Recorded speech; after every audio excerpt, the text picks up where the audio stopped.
Juro usted por Dios, por su honor, por nuestra universidad, por su alma mater, por su familia, cumplir fielmente las responsabilidades inherentes al ejercicio profesional de la abogacía. Sí, juro. Si así lo hiciere, que una parte de su familia los premie, lo contrario no lo demande. Es usted abogado, título que le confiere la nación a través de esta universidad.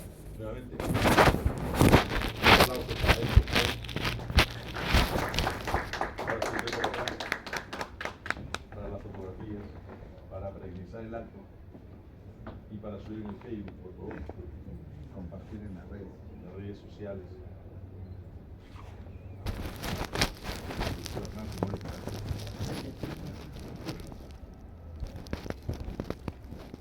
Ya está. A celebrar, a celebrar. Mañana vas a entrar a la selección como abogado.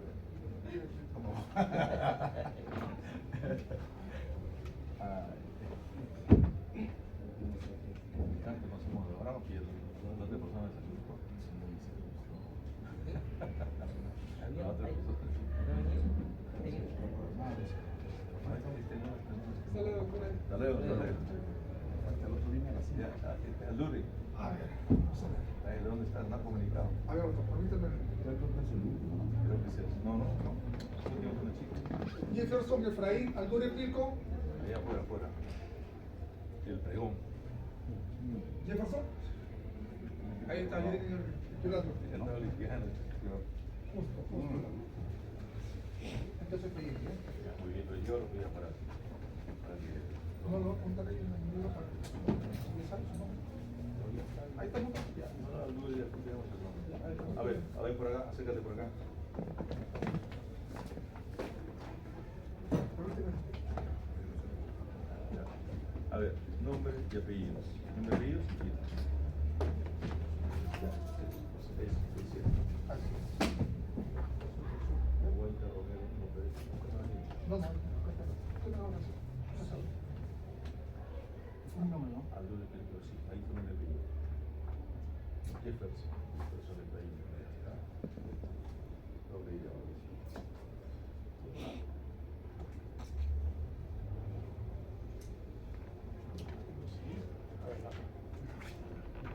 Firma. No, aquí está. Toma asiento y te voy a...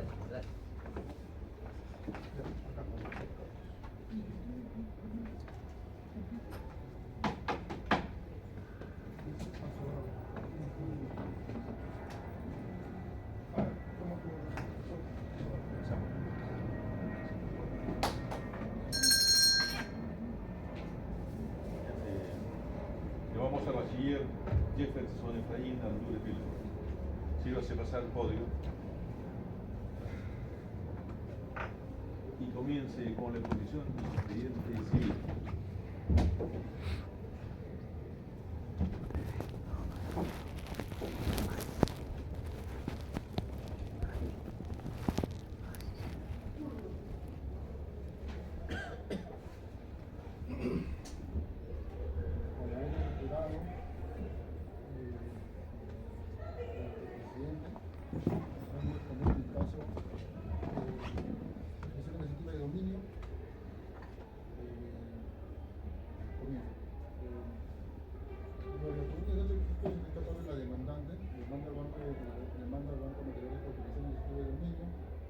Del bien inmueble ubicado en el complejo habitacional Alto Caima, en Valdivia, tercero, lote 14, manzana 13. En el distrito de Alto Caima y provincia del departamento de Arequipa.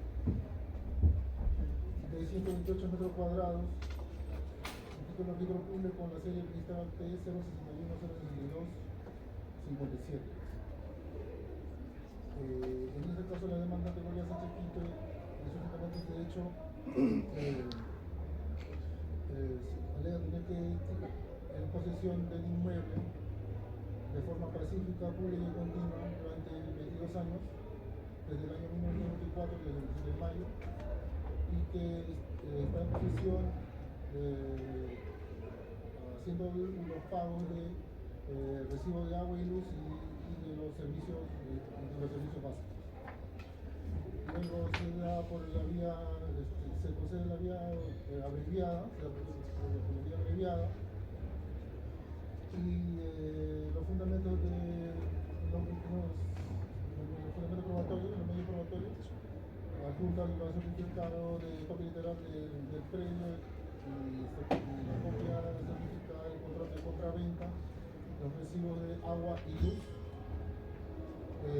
la declaración de los testigos y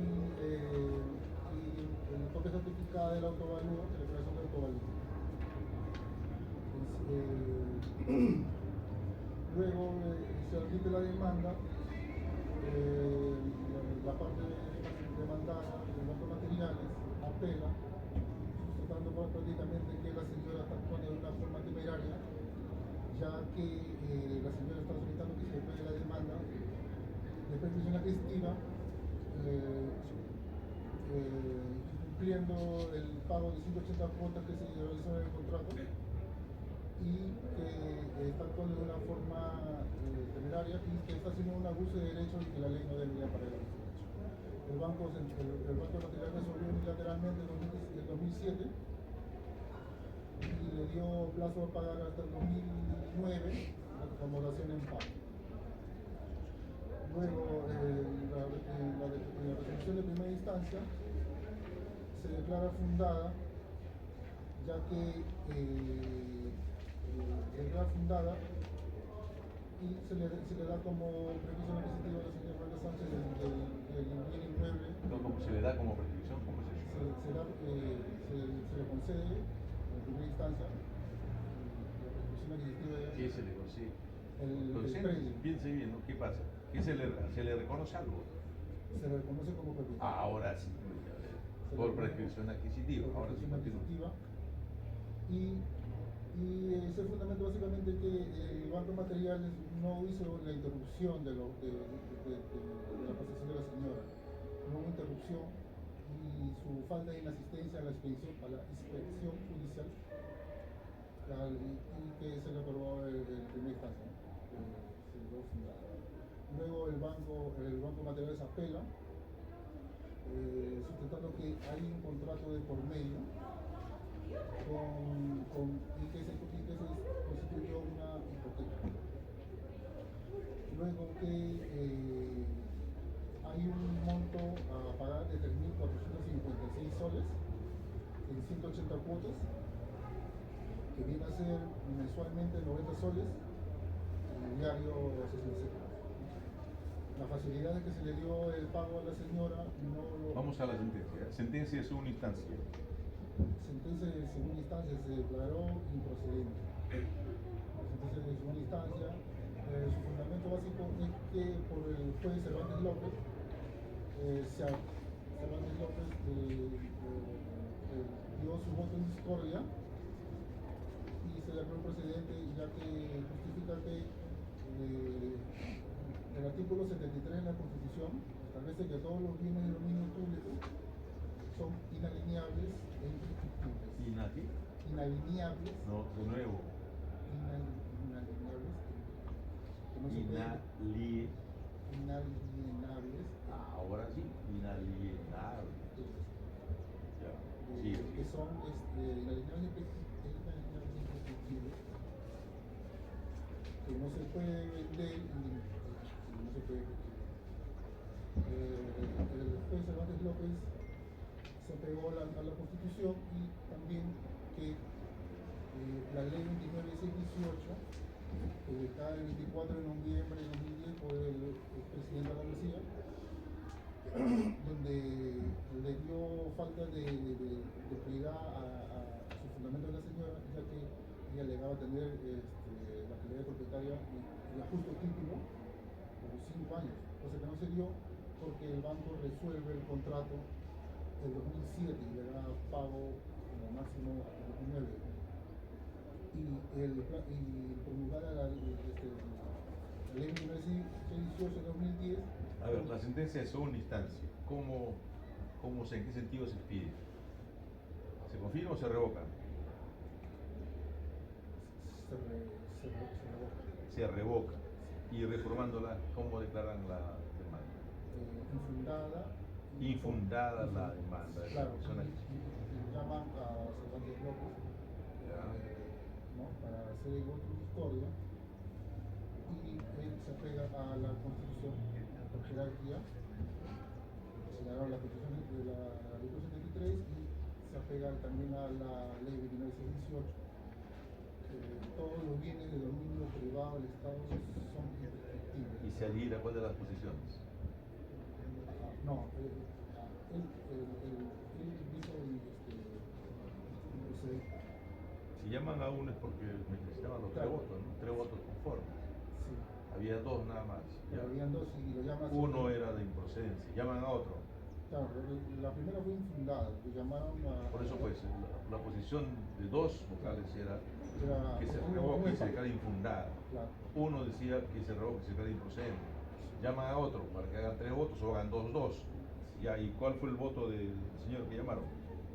De Cervantes López. ¿Se adhirió a la posición de improcedencia?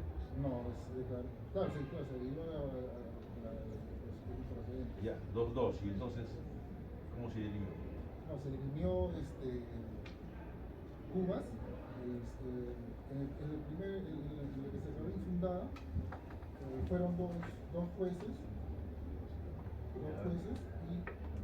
se declaró improcedente ya con el señor Cervantes López.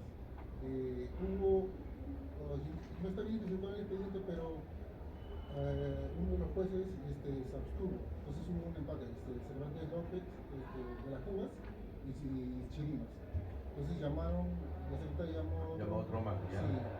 Sí, porque uno de los Y ese otro llamado, ¿cómo falló? eh, Con ese hicieron 3 votos por improcedencia. Claro. Sí, pero te voy a creer. El doctor está revisando experto en sentencia de Corte Suprema. Ya, a ver. Ya, ¿hubo casación o no? No hubo casación. No hubo casación.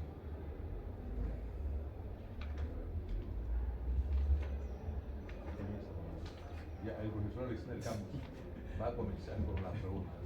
Gracias, señor presidente. Yo lo que veo acá es el voto en discordia, que sí es, de acuerdo a lo que se ha dicho, que es del juez superior Cervantes López, ¿no? Y de ahí no hay más votos. ¿Hay más votos en discordia? Porque tenemos, mire, Paredes Bedregal, Yucra Quispe y de la Cuba, lo que usted dice, Cuba, Chirinos, Uno se abstuvo. los 3 hacen la resolución que revoca la sentencia, ¿no? Que declara fundada, y reformándola la declaran infundada. Y ahí está Paredes, Yucra y de la Cuba, que usted dice la Cuba.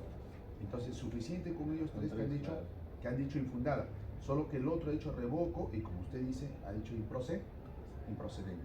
Así es, ahora sí. Ahora sí, señor. No han llamado claro, no han llamado un quinto, solamente se quedaron esos 4. El de la Cuba es el que como dice el doctor, ha integrado para que digan infundado. Ya está solucionado. Resuelta la causa. ¿Se da cuenta usted? Bueno, ahora sí pasamos a la pregunta. A ver, la pregunta de cajón para mí, y creo que usted no ha estado acá, era ya sabemos que la prescripción es una posición pacífica, continua y pública. Hasta ahí queda el derecho civil. A nivel del Código Procesal Civil, ¿cuáles son los requisitos que para mí es, o sea, si esto no sabe, para mí ya yo me retiro? ¿Por qué? Porque el tema es los requisitos procesales para una prescripción adquisitiva. ¿Cuáles son? Muchas gracias. La declaración de los testigos. Ya, testigos. Mínimo 3, máximo 6. Ya, De edad 25 años. 25. La expedición judicial. Ya,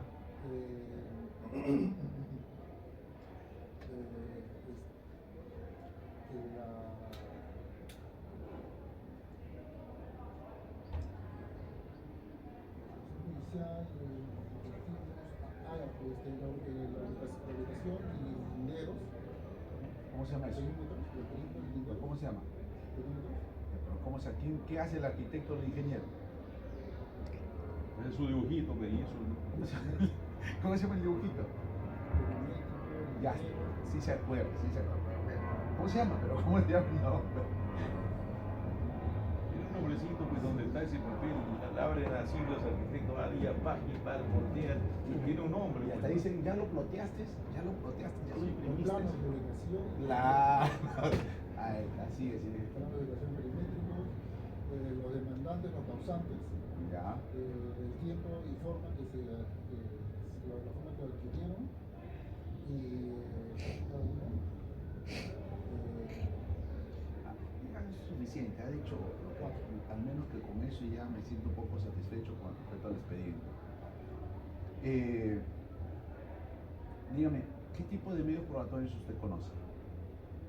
Los medios probatorios. Fuerte, ¿ah? Los medios probatorios típicos y atípicos.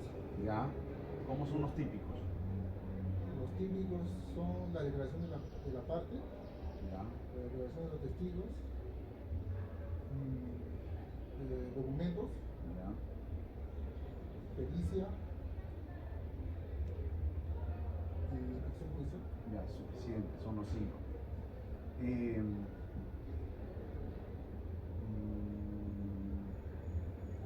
Dime, y este tipo de prescripción efectiva, ¿en qué tipo de proceso se ve? El proceso abreviado. Abreviado. Intermedio.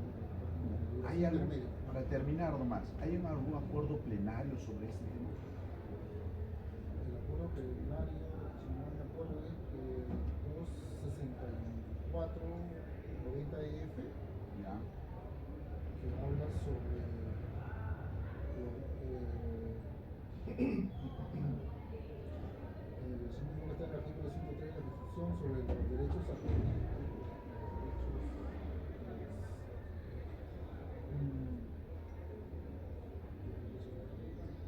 Cumplidos, los derechos cumplidos. Más o menos ahí, pero le falta mucho. A ver, última pregunta. ¿Qué puedo hacer ante un medio probatorio? ¿Qué recursos puedo interponer? No medios impugnatorios, sino ¿puedo tacharlos? ¿Puedo ponerlos, sí o no? Sí, puedo. Sí, se puede tachar. Eso es suficiente, señor presidente. Bien, continuamos con la pregunta del profesor Hernán Figueroa Bustamante. Adelante. Señor presidente, gracias. Señor titulando, ¿de qué manera la Constitución protege al derecho de propiedad?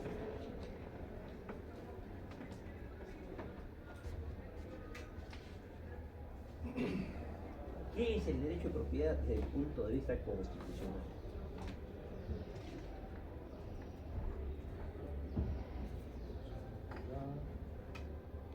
¿Qué protección merece de la Constitución? Una protección muy elevada, con términos profundamente generosos. ¿Cómo está en el artículo 16? ¿No se tiene derecho a la herencia y a la propiedad? Está considerado como un derecho fundamental, pero adicionalmente el artículo 60 le reconoce la calidad de inviolable, ¿no? Y que solamente puede ser materia de expropiación por causa de seguridad pública, seguridad pública establecidas en la ley, ¿no? ¿Cuáles son los principales derechos reales? La propiedad,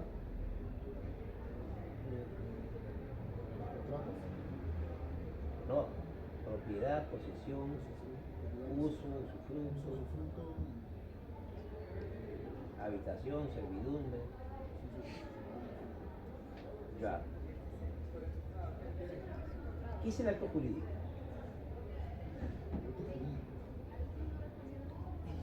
es la manifestación de voluntad para crear, modificar, extinguir relaciones jurídicas. ¿Qué es el contrato? El contrato es el acuerdo de las partes para crear, modificar, extinguir relaciones jurídicas patrimoniales. ¿Qué es una medida cautelar finalmente? Una medida cautelar es una acción de protección hacia una de las partes dentro del proceso. ¿Una de las partes o determinados De la parte. derechos que van a ser sometidos a una controversia judicial con la finalidad de ante la existencia de elementos que acreditan la verosimilitud de un derecho, el incumplimiento de una obligación, ¿no? Solicitar se traben estas medidas cautelares, asegurar el resultado del proceso judicial principal, ¿no? Señor presidente, gracias. Muchas gracias, profesor. Continúe con la petición recipiente contencioso en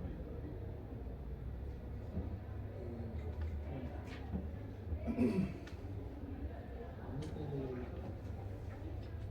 este caso, del expediente administrativo 022-2014, información de resolución administrativa, Luis Alberto Prado Asenjo demanda al gobierno regional de San Martín y solicita que se le expida una resolución declarándose improcedente la resolución regional directoral 1122-2013 y la resolución regional directoral 263-2013 ERC Casal. La protección accesoria solicita que se le atribuya el pago de diario de 5 soles y que claro, y que se apega al decreto supremo 085, que se le da ese beneficio a los trabajadores nombrados y contratados, ¿no? Un beneficio diario de movilidad y viáticos.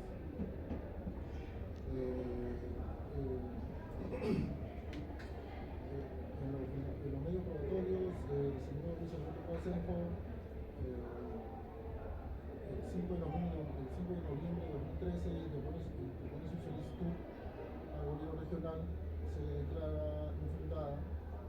El señor Luis Alberto Asenjo apela igualmente sobre las citadas resoluciones 263, 2013 y 11 2013 y se le declara improcedente. Luego de los fundamentos, él señala que él se añade su boleta de pago, que es de 940 soles, y que se le debe atribuir el pago de 5 soles diarios, que viene a ser 150 soles mensuales, y como el monto de territorio pide 50.400 soles, pide 50.400 soles por 28 años. Luego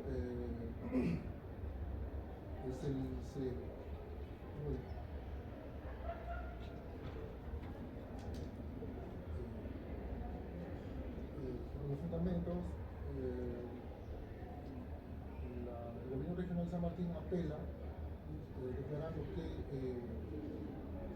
no se le debería otorgar estos beneficios, ya que el cambio de moneda realizado del año 1985, que fueron soles oro, hasta el año 90, que se cambió el INTI, y del año 90 para adelante se cambió a sol, que está solicitando ese beneficio en un decreto supremo que ya fue derogado.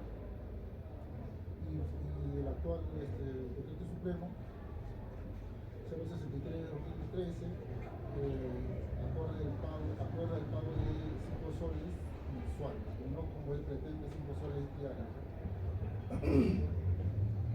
Luego, en la sentencia de primera instancia se declara fundada la demanda, se le reconoce el pago diario. Interviene también el Ministerio Público, porque también en su opinión declara que se le haga el pago de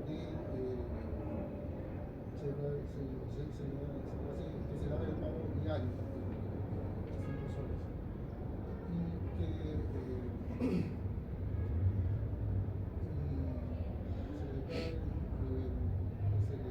atribuye el pago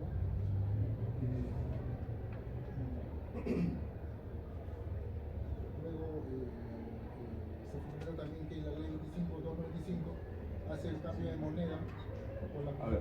Sentencia de segunda instancia. ¿Cómo se pide el fallo de segunda instancia? ¿En qué sentido? ¿Se confirma, se revoca? Se confirma. Se confirma. Contra eso se interpone recurso de casación. Sí, de la resolución La sentencia casatoria, ¿en qué sentido se pide? revocar. Revocaron la sentencia. Fundado recurso de casación. Fundado recurso de casación por el interpuesto por el Y procurador. entonces, como sea instancia, entonces revoca, ¿no? Sí, se revoca. La de primero, ya está. ¿En cuál de las sentencias está de acuerdo? Yo estoy de acuerdo en la casación. Con la sentencia casatoria. A ver, 3 fundamentos por los cuales están de acuerdo.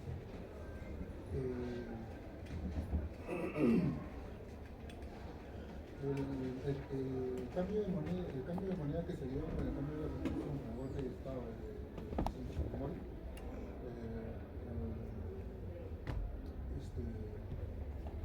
a todos, ¿no? El cambio de economía, ¿no? Y la ley 25-95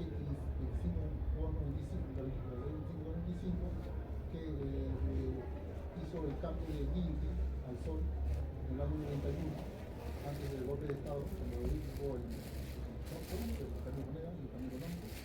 Pero yo creo que para hacer un cambio drástico hay personas que perdieron mucho dinero, mucho ahorro, pero yo creo que en la actualidad de la economía actual del Perú creo que está moderada y bajo por buen camino, y ese cambio radical mucho que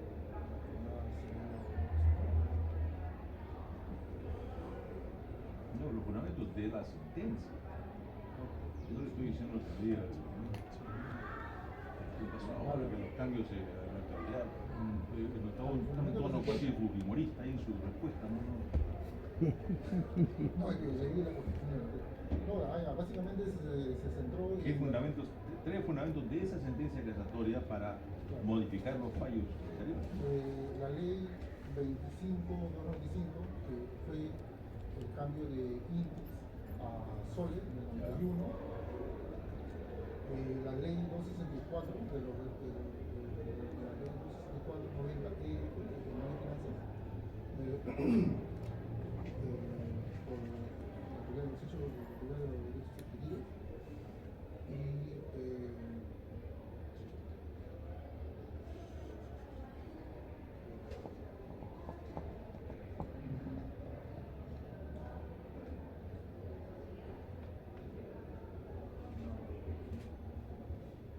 No te preocupes, cuando uno está ahí, la memoria esa se bloquea. Uno cree que está levitando, que está flotando. Pasa eso, nos pasa eso, a todos nos ha pasado, así que tranquilo, te entendemos. Ya, pero vamos entonces por otro tema. Vamos por otro tema. A ver, quiero que me digas. En estos procesos, en la actualidad, en el contencioso administrativo, en la actualidad interviene el Ministerio Público. sí, Actualmente interviene el Ministerio Público. sí, la constitución pero solo No lo dice. ¿Sí? No olvide que nosotros también aquí leemos la Constitución. Todos los días leemos. Si la Constitución lo dice, ¿en dónde dice que el Ministerio Público tiene que estar presente en los procesos administrativos? Pero la respuesta es que no lo dice.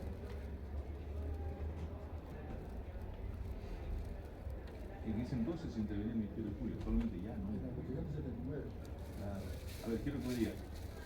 En los procesos contenciosos administrativos, en los procesos judiciales en general, ¿quién es el que defiende al Estado? El procurador. Y el procurador pertenece a un sistema nacional que depende del Ministerio de Justicia. ¿Cómo se llama eso? La Procuraduría Pública es la estructura máxima, general. Es el Sistema Nacional de Defensa Jurídica del Estado. Sistema de Defensa Jurídica del Estado, así se llama. ¿Ya? A ver, avancemos un poco más. En el proceso contencioso administrativo actual, ese proceso se dice que es un proceso de plena jurisdicción. ¿Usted recuerda? ¿Sabe por qué se dice así? El proceso anterior, que estaba en el Código Procesal Civil, ahí solo se hablaba de impugnación de actos o resoluciones administrativas. Se derogó esa parte y se dio la ley del proceso contencioso administrativo. Y aquí se establecen ya varias opciones, ¿no? Y se afirma que esta regulación corresponde a un sistema de plena jurisdicción. ¿Ya sabe por qué? Más o menos yo le he dado la pista, ¿no?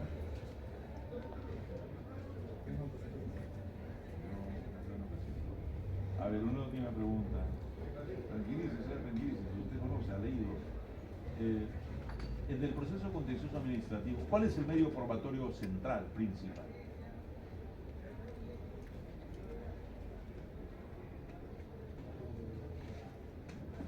Hay un medio probatorio especial, típico, con nombre propio.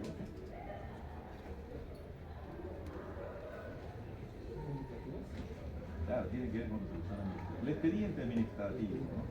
El expediente administrativo. Continúa con la pregunta el profesor José Alexander Ramos Cuba. Gracias, señor presidente. Señor graduando, a ver, vamos a seguir con la Constitución, para que vea que sí tenemos una Constitución. Usted ha dicho que tiene una resolución administrativa, ¿no? Tranquilícese, una resolución administrativa, para poder interponer como pretensión, no como acción, como pretensión contencioso administrativo. Esa resolución tiene una característica especial. La resolución administrativa, para que se vaya a un proceso judicial, a una pretensión contencioso administrativo, ¿cómo tiene que ser?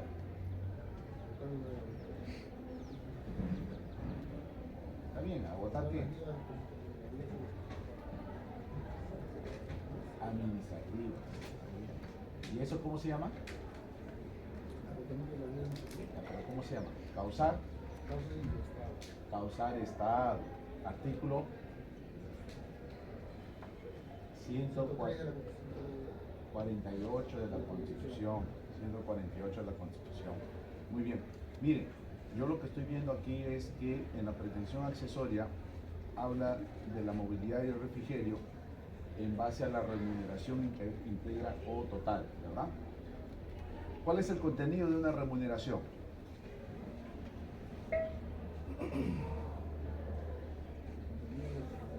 El derecho a la remuneración. ¿Se encuentra en la Constitución? ¿No se encuentra? Debe ser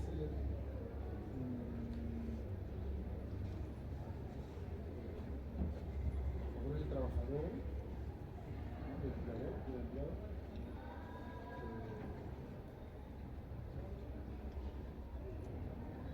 ¿Tiene su constitución a la mano? sí. Ya. Ubique, a ver, ¿qué artículo es? 26, 25, 24, ninguna de las anteriores. Sí, la artículo 26,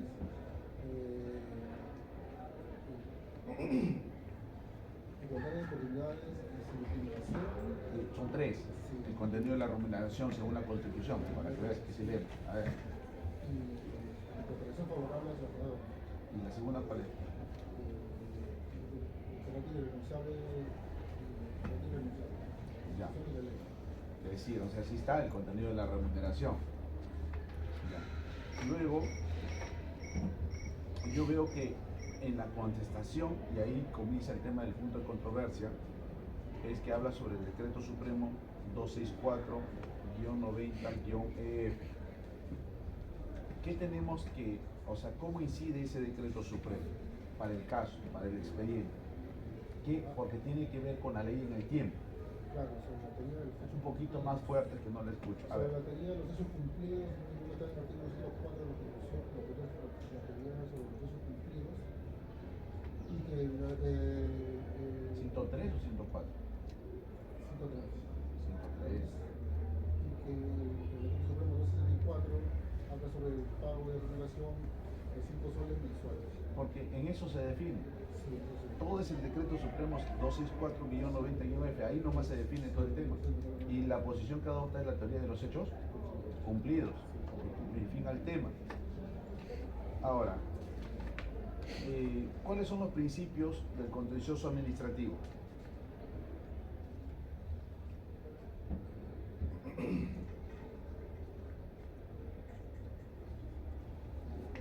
de legalidad, Ya. ¿Qué más? objeto, potencia,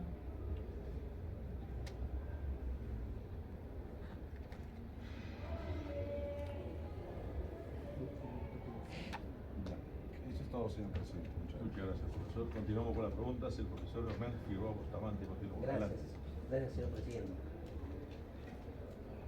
Señor titulando, ¿nos podría explicar cuáles son las clases de entidades que integran la administración pública? Cuando hablamos de administración pública, ¿a qué clase de entidades nos referimos? el poder ejecutivo, sus ministerios, el poder legislativo, el poder judicial,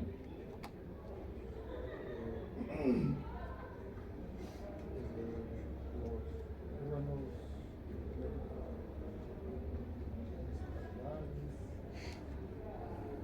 municipalidades, los entes no regulatorio de la Constitución. ¿Ya?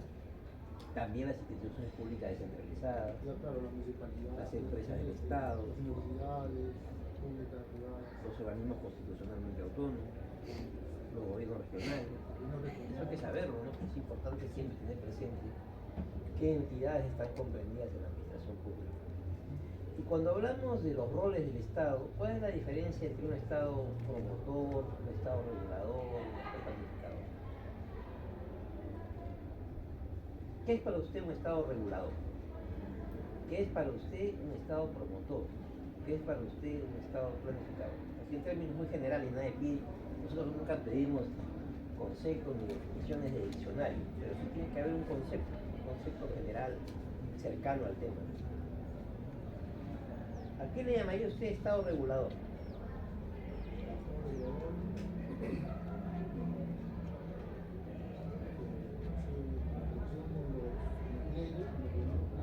Ya, ya. ¿Un Estado promotor?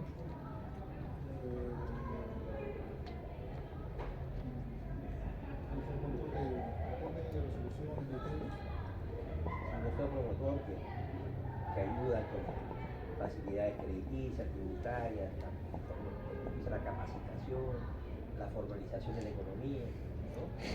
Y un Estado facilitador. O sea, lo que pasa es que todo esto es derecho administrativo. Nosotros estamos mal acostumbrados a que se ha convertido derecho administrativo solamente en la ley 27444, lo cual es una ofensa a los grandes profesores administrativos que tiene Sanar. Aquí ha enseñado Bacacorso, aquí ha enseñado Luis Eldridge, aquí ha enseñado grandes profesores administrativos. Entonces, administrativo es más que la ley 27444. Por lo tanto, mis preguntas no responden a una voluntad malévola, responden a lo que se debe tratar en derecho administrativo, ¿no? ¿Qué es para usted un tribunal administrativo?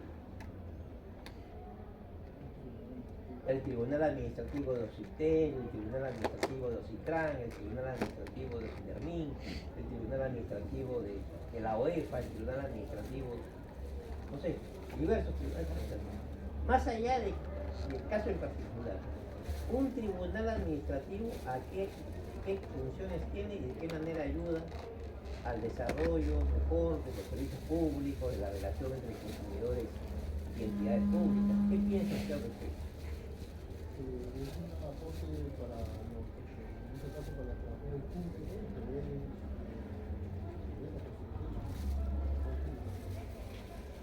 ¿Cuál es la diferencia entre funcionario público y servidor público? ¿A quién se le llama funcionario público? Un tema esencial del derecho administrativo. es el trabajador que trabaja para el Estado. ¿Y cuál es la diferencia con servidor?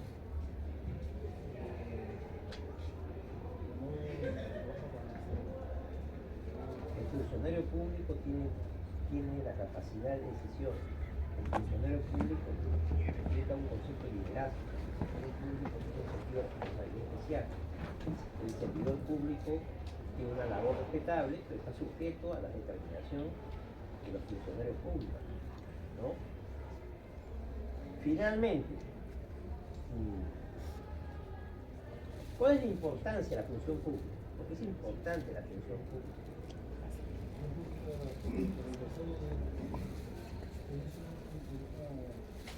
Está regulada en la Constitución también.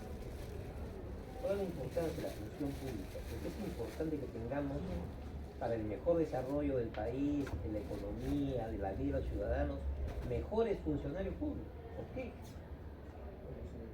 Se centra más en los trabajadores del Estado, ¿no? Sobre el derecho de los Estado. Bien, señor presidente, gracias. Gracias. A ver, unas cuantas reflexiones, ¿ya? A ver, quiero ver cómo está, para redondear su faena. ¿El Poder Ejecutivo también tiene función legislativa o no? El Poder Ejecutivo, ¿ah? Presidente de la República, Ministro de Estado, ¿tienen también función legislativa o no? Sí, ¿cuáles son? A ver, esas modificaciones legislativas del Ejecutivo. ¿Ah? Decreto legislativo, tú, ¿no? ¿Qué más? Entiendo bien. No, también sí es la potestad reglamentaria, pero antes de los supremos hay otro. También decreto, sí, pero no es supremo. No, pero ya tampoco inventes. Decretos de urgencia. Claro, pero se dio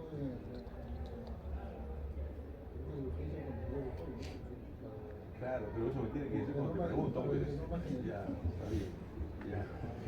Ya, esas son las potestades legislativas. Pero ¿quién tiene la potestad originaria? ¿A quién le corresponde la potestad originaria de legislar? Al Congreso de la República, ¿te das cuenta? Ah, y entonces ahora te pregunto, ¿y el Poder Ejecutivo también administra justicia o no? Claro, está muy bien, está contestando muy bien. A ver, pero ¿de qué tipo de justicia es esa?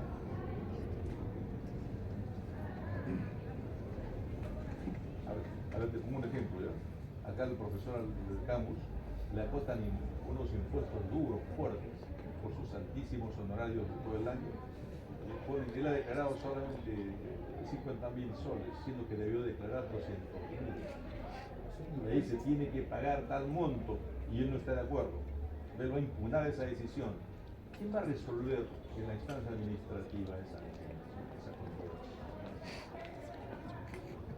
¿Cómo se llama esa? ¿Cómo se llama? Hay un tribunal. No, pues, la administración, Ministerio de Economía, está escrito en el Ministerio de Economía, pero ¿cómo se llama ese tribunal? Ya te he dicho, no inventes, ¿no? Tribunal Fiscal, el Tribunal Fiscal. Y si el tema tiene que ver con una ficha o unas áreas que superponen en las partidas registrales, y pugnamos eso, ¿hay un tribunal también que tiene que resolver o no? ¿Cómo se llama ese tribunal? El nombre ya está casi dicho. Tribunal registral. Y ese tribunal, ¿a qué poder del Estado está adscrito? A través de un ministerio. ¿Ministerio de Economía? No, tribunal registral. Pertenece la superintendencia, es un órgano técnico y ejecutivo que pertenece al Ministerio de Justicia. ¿Y justicia es poder ejecutivo o no?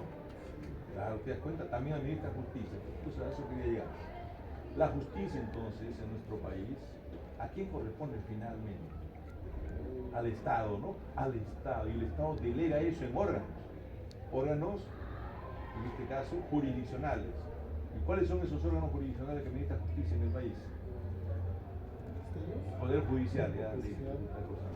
Poder judicial, ¿no? ¿Qué más? ¿Solo el Poder Judicial administra justicia?